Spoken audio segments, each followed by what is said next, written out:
Good afternoon. At the top of the hour, Europe arms for conflict while looking for an equitable distribution of the refugee burden, while contending with a strange shutdown afflicting its air traffic system. I'm WUSN Chief Anchor Susan Zarwell reporting live from Baghdad with an update on the escalating crisis in Europe and the Middle East. In Berlin, German Chancellor Angela Merkel announced that German troops will be sent to Mali and high-altitude surveillance planes to Syria to combat terrorists. At the same time, she has to wrangle with her political partners about the scale of Germany's commitment to refugees and fighting terrorism. One event has brought this home for the German Chancellor: a strange shutdown of the air traffic control systems across Europe, Russia, and the Middle East. Initial reports indicate that the source of this may be caused by a cyber attack emanating from someplace inside the war-torn nation of Syria or refugee camps in adjoining countries. Complicating Merkel's efforts are continued concerns among EU and NATO members about the possibilities of repeat attacks from in-country sleeper cells and ISIS fighters posing as refugees. How can she juggle all of this at the same time as her own coalition partners are pulling in the welcome mat to Germany?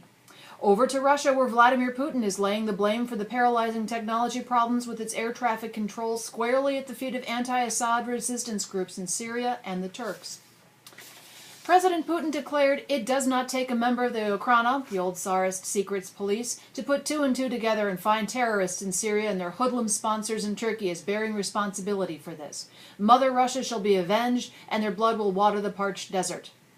Security analysts worry that Putin will ratchet up tensions with Turkey as a pretext for widening Russia's role in Syria.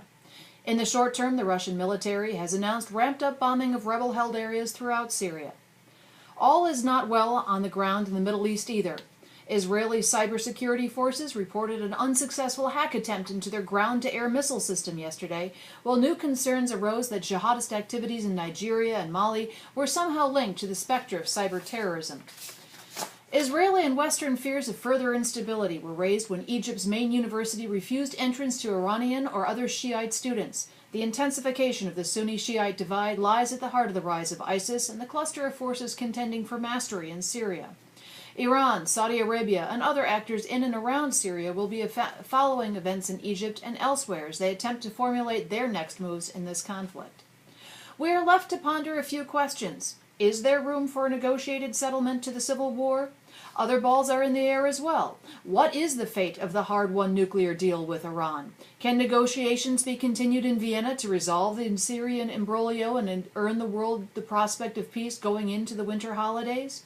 But does the world have the patience and the strength to prevent an outbreak of a wider conflict?